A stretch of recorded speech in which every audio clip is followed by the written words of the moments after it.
दया कर दान विद्या का हमें परमात्मा देना।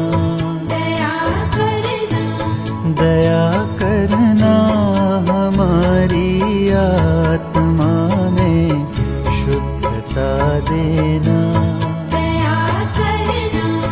दया कर दान विद्या का हमें परमात्मा देना।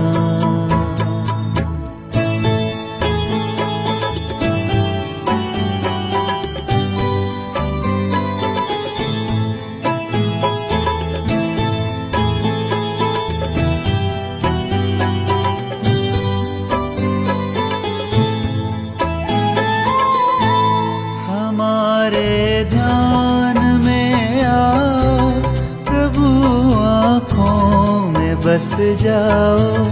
हमारे